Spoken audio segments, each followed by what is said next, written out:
Wow. That was a pretty crazy finish. If you didn't see it, Jimmie Johnson was, I think, 9 or 10 points above the cut line, running in second, right on Martin Truex Jr.'s tail. Martin Truex already advanced from points. And the last little turn strip chicane thing, Jimmie decides to send it, spins himself out, and as he's spinning out, he hits Martin Truex Jr. Neither of them win the race. Ryan Blaney gets through and wins. Then Johnson finishes 8th, and he's in a tiebreaker with Almirola and Larson, and he gets eliminated. So he went from 9 points above in second place to 8th and getting eliminated. Jimmie's not going to sleep well tonight, I can tell you that right now. But man, what a finish. What a race, honestly. The last stage, really, the first two stages. The second stage was filled with a little bit of strategy. Not much action. The first stage, one guy wrecked. Well, a 51 car wrecked. Stage 2, more strategy stuff. We saw guys pitting. All the crazy stuff. But the first stage was mainly dominated by Larson. He ended up winning the stage. And Blaney won stage 2 because of the strategy. And, it seemed like a calm race. I was a little surprised because in my preview video, I was like, there's going to be like 30 cautions in this thing, man. But there wasn't, which was very surprising. Then the third stage hit. People were going off tracks. They were taking down Bojangles signs. And then Chris Buescher got some like edgeless or something sign stuck on the back of his car. J.J. Haley got a giant Bojangles sign on the front of his car. That was hilarious. It was crazy. But then Ricky Spinhouse Jr. decided to spin out and crash and cause a caution. And that next restart, that was the first restart old tires. What did they do? They just went straight into the wall. It was chaos. Keselowski, it didn't even look like he tried to turn. Larson was turning. You could see him in the in car like this, but his car wouldn't turn. Collected him. Keselowski, Larson, Kyle Busch was in it. It took him out. Daniel Hemrick got some damage from it. Paul Menard was taken out. A lot of good cars taken out of this thing. And it got a lot of damage to other cars. Truex slid the tires a little bit. He was fine. Johnson got a little bit of damage. He was fine.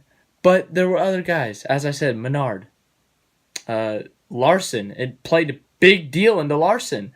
Larson went from being above the cut line by a lot of points to on the border. Like he was 2 points above. And then he was behind. So they were screwed, basically. They were done. They were like, we're done. We can't do anything. So they just limped it around the last 2 laps.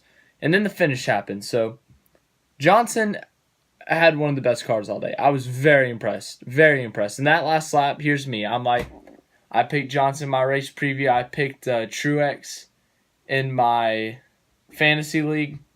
Nothing can go wrong. I'm going to get a win somewhere here. Then Johnson, I was like, he's going to put the bumper to the 78, and he's probably going to pass him or spin him or something. But somehow Jimmie's going to bump him. He really wants to win. He hasn't won in 51 races. And Jimmie starts to wheel hop. And at that point, I saw him smoking the tires. I was like, oh, he's going to be really aggressive. And then what happens? He spins himself out, hits Truex, and I was like, oh, Jimmie, why are you sitting there? Go, go. And he starts to go, and he stops again. I was like, what are you doing? Go. And then I realized, oh, yeah, there's that rule. He got like 8th. It was sad. Truex got like 14th, but there was a lot of to talk about after the race. There was a points battle the whole time with Almirola trying to get in. Almirola ends up getting in on a tiebreaker against Johnson. Larson ends up getting in the craziest way. So Larson, he's just limping around the track. He's in like turn 2 of the normal NASCAR race. So like the normal NASCAR mile-and-a-half track, he's in turn 2. And then he hears Jeffrey Earnhardt wrecked, and they're like, oh crap, you need to go. You have a chance at this. If you pass him, you're in. So Larson starts freaking flooring it with his car. And he says the tire's going to rip apart if he starts to actually go. And he starts to actually go. And you see him in turn 4, and he just is beating against the wall. He's just whacking the crap out of this wall. And then he gets down to the chicane. He starts smoking the car. He exits the chicane. He starts smacking the wall again. And he passes Jeffrey Earnhardt and gets the position and advances. So he just starts, with his beat-up car, starts whacking the wall and makes it into the next round. I mean, that's not the way that you'd want to advance, but it works. So Larson is probably happy he advanced, but oh man, it was crazy. Congratulations to him, by the way. You got married, Kyle Larson. Good job. Congratulations. But that was just crazy. And then something that I don't think anyone's really talked about in the post-race stuff. Everyone was talking about Jimmie Johnson, Martin Truex Jr. Truex was not happy. He ended up dumping Johnson after the race to show his displeasure. Johnson was not thrilled, obviously, that he lost the race and then was eliminated. But everyone was talking about that, the spinning stuff, how that hurt him, how Johnson's over-aggression ended up costing him the playoffs. But no one's really talked about the rule that they applied. So the rule was if you cut through the corner, you have to come to a complete stop. It's like if you miss the bus stop at Watkins Glen, you have to stop completely and then you can start going again. It's like a penalty. And so Johnson spins out. He doesn't intentionally go through this as a shortcut. The way he spun out, he goes through the turf and he cuts the corner. So he's already lost a ton of time by this point.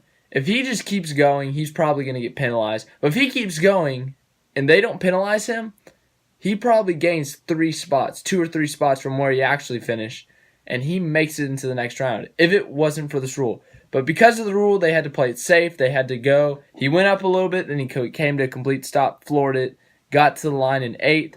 And let's say that rule doesn't apply. Jimmie Johnson's in and Eric Almirola is out. So just because of that rule, Jimmie Johnson missed it and Eric Almirola made it. I'm not saying that's the only reason. Obviously, Jimmie didn't have to send it into the last corner. Larson could. There's so many different scenarios, but you get my point. If that rule doesn't apply and Jimmie Johnson doesn't have to stop, he might be in the next round, and we might not be talking about this. But Jimmie obviously going to have a lot of regrets about that race. I think he's going to be very, very aggressive for the rest of the playoffs, trying to get a win. This will be his first winless season of his career, so I think he's going to be very aggressive. But crazy race. Ryan Blaney ends up getting the win, and he's like, man, I didn't know what happened. I just saw smoke. I got through it, and then I realized I was first, and I won. So that was Blaney. And then Jamie McMurray got second. How about that? So, and then here's the crazier part. Clint Boyer, Alex Bowman, they were the cutoff people. They were like 2 points difference between them. They were fighting. They were 2 positions behind in front. Bowman was passing people, then Boyer would pass people. So it was a crazy battle, and then the Stenhouse thing happened. But they end up getting 3rd and 4th. Boyer gets 3rd, Bowman gets 4th. They both advance. So yeah, I'm going through the standings right now. Or not the standings, but the race results, and then I'll do the standings later. Kurt Busch had a lot of stage points. I think he did really good. He got a lot of stage points, so he had a good day. Advances himself. Chase Elliott, he does good enough to advance. AJ Allmendinger, I told you he was a favorite. He ran well. He didn't like to use his brakes. He just went into turn 1 and sent it. He just one time, I swear he didn't use the brakes. He just used Hamlin's door as a brake, and he slammed Hamlin. And Hamlin and Jones had terrible days. They just kept on hitting things and getting tire rubs and spinning out, and they just had rough days. They were already in a 50-point deficit, and they just had bad days. But Johnson 8th, Harvick 9th. He was already through with the start. 10th, Logano. He makes it through. 11th, Ryan Newman. 12th, Denny Hamlin. 13th, Matt DiBenedetto finished 13th in the first ever Roval. 14th, Truex. 15th, Regan Smith. 16th, David Reagan. 17th, Chris Buescher. He carried the sign. 18th, Michael McDowell. 19th, Eric Almirola. He survives. 20th, Cole Witt. 21st, Daniel Suarez. 22nd, Ty Dillon. 23rd, Daniel Hemrick. He was caught up in that late no brakes wreck with Keselowski. 24th, Ross Chastain. 25th, Kyle Larson. Just getting by to the next round. 26th, Jeffrey Earnhardt. 27th, Justin Marks. 28th, J.J. Haley. He had the Bojangles sign. 29th, Landon Castle. 30th, Eric Jones. He is eliminated. 31st, Keselowski. He was already through. Same with Kyle Busch, who finished 32nd. Paul Menard, 33rd. William Byron, who was involved with that wreck with Keselowski. He finishes 34th. Trevor Bayne, 35th. Bubba Wallace, 36th. Ricky Stenhouse Jr., 37th. Timmy Hill, 38th. Austin Dillon.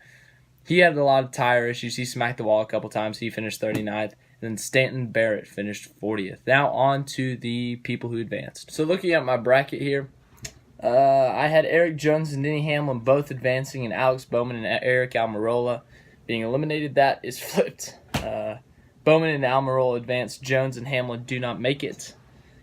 Yeah. So there were no big bracket busters unless you had maybe Hamlin or Jones in the round of 8. Jones was coming into the playoffs with some momentum, so some people might have put him in the round of 8. Yeah. It's no fun. But Kyle Busch still the leader with 55 playoff points. Harvick with 50. Truex with 38. Keselowski with 25. Truex was mad about the playoff points obviously being taken away. That was 5 playoff points, and he got wrecked, so he was obviously upset. He had a right to be upset. I can see both sides of it. I understand Jimmie being aggressive for the win, but then on the other side, I understand Truex's frustration. So, yeah. Keselowski with 25. Boyer with 15. Logano with 14. Kurt Busch with 14. Blaney now has 13 after his win. Chase Elliott has 8. Kyle Larson with 6. Eric Almirola with 1. And Alex Bowman with 0 playoff points. So, Bowman already at a disadvantage. But, yeah. As I said, no big busts. Playoff bubble busts, but Johnson does not advance, Dillon does not advance, Hamlin and Jones. Johnson, man, if they could have advanced, they were showing some speed. So it really sucks that had to happen to them. They showed speed at Vegas, they showed speed at Richmond, kind of, and then I think they had one of the best cars today. So it really sucks that Jimmie did that today, but yeah, you got to try when you got to try. Go for the win. So, I mean, it's tough to really say, but on to the next round, we got Dover, Talladega, and Kansas. As I said, that's what I got wrong right here. But, man, second round. That'll be a fun one. Talladega, that'll be a fun one. Man, it's going to be crazy. But, yeah, thank you for watching this video. Click here if you want to see another video. Click here if you want to see another video. Top 25 tomorrow, Tuesday, will be the power rankings for the Big 12, and then Wednesday or Thursday will be that Texas-Oklahoma video. Yeah, so if you would like to subscribe, click on my face. Thank you for watching.